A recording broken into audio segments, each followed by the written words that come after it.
Hello everyone, welcome to my YouTube channel, or welcome back to my YouTube channel. On this video we are going to look at how to group your questions in XLSForm and also how to apply repeat. So begin group and begin repeat are very similar, with the exception that begin repeat allows you to repeat the questions in the particular group. So let's jump right into it. So to use that, I'm going to group a few questions we have here. So I'm going to insert a section here, and I'm going to select the begin group. The template provided by ODK has this conditional formatting that allows you to see questions that are in a group. Very useful and very handy when you have a very large question and you have a lot of groupings. So having this is going to come in very handy. So now, since we have a begin group, we're going to need an end group. So I'm just going to add my end group here just after address. So this would be my group. So I would add the end group here. And I'm going to give my begin group here. My begin group here will be named info. And I'm going to give it a label of user information. So that would be my label. So this is just it. So I'm just going to save and then validate my question here. Now, as you can see, the questions have been grouped. Now, this is the user information, which tells me that this is a group with this arrow here. So once I collapse it, it's going to hide every question that's under the group. And once I expand, I'm going to see that. So this is a very nice way to have questions, to have questions where you're able to navigate through large questions. So you can group your questions and you can apply similar attributes to them. So in that case, I'm going to add relevant to this entire group and see how it works. So I'm going to do this. So this is, do you have three names? I'm going to leave this as yes or no, but change this to consent instead. So this would be consent, and this would ask, do you consent to this survey, for example? So we want to get the user's consent first before we're able to then view this group. So this would be a relevant. I would add this relevant to this group, and I would say I only want to see this section, or this section should only display if the user consents. So this would be consent would be equal to 1. We specified our yes as 1 and our no as 0, so yes would be 1.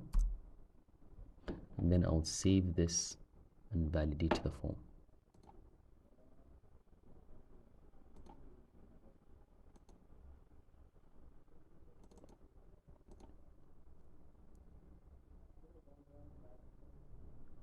Oh, sorry, I left this required based on a question I had earlier, so I'm going to remove it. The question doesn't exist anymore, so it's making my form have an error. So I'm going to save and then do it again.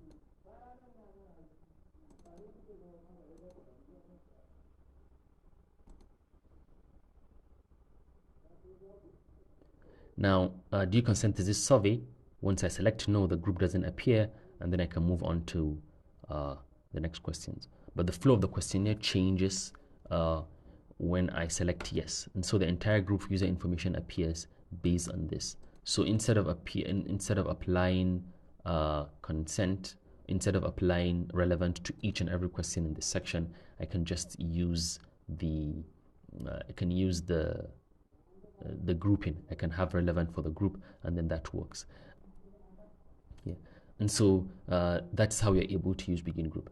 So now with begin repeat, it's quite similar with begin group, with the only difference that begin repeat repeats the question, repeats the entire group an X number of times, which will be specified by the user, either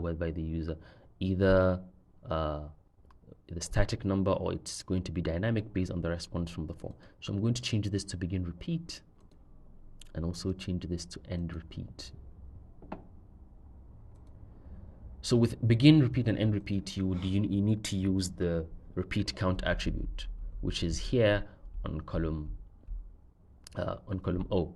So I'm going to repeat this 3 times. Let's save and see what appears, how the questionnaire appears. Now, do you consent to the survey? Yes. And then our repeat question repeats 3 times as I specified. So it's going to repeat 1, 2, and 3 times.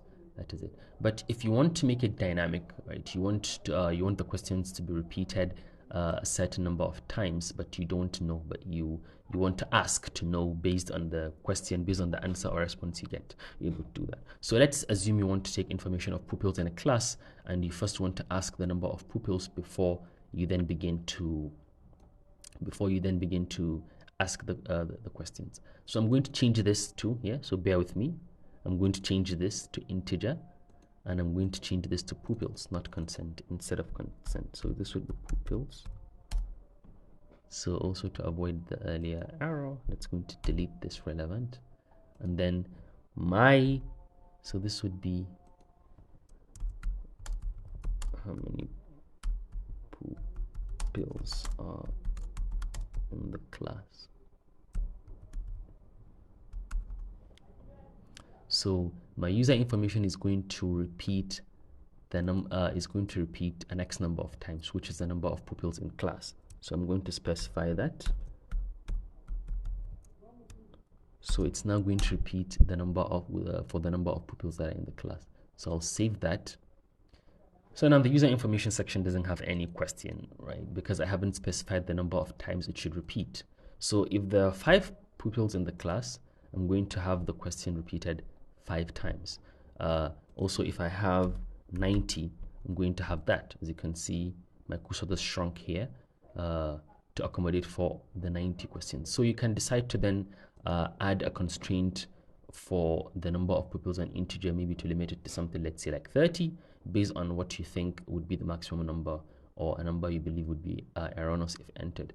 So it can't be a negative number, so you would have to make it greater than 0, and then the upper limit could be decided by you based on the data you're collecting or based on the client you're creating the form for. So that's how you're able to use begin group and begin repeat. So with begin repeat also, you're able to have field lists. What field list does is it makes all the question appear in the same page if you're on a mobile device. We're using the web version, it's on Enketo, so it shows everything on the same page unless we specify otherwise on settings. But with the mobile form, you're able to have the questions in a group display on the same page and also make a few manipulations. So that's how you're able to use begin group and begin repeat and repeat count with your questions. Yeah, let me just put this in. So you can also have nested groups. Nested groups are essentially groups within groups. So I'd like to think of nested groups and groups in XLSForm like mathematical equations with brackets, just like the one you have on the screen here. So all the open brackets represent begin group, and all the closed brackets represent end groups. So you can have brackets opening and closing even within other brackets, but the idea is you need to close each bracket you open. It doesn't matter how long it takes or how many groups you have within it, but you have to close it. So just to throw that in. Thank you very much for watching. Don't forget to subscribe and turn on the notification bell for the next videos. Leave a thumbs up if you like the video, leave a thumbs down if you didn't quite like the video.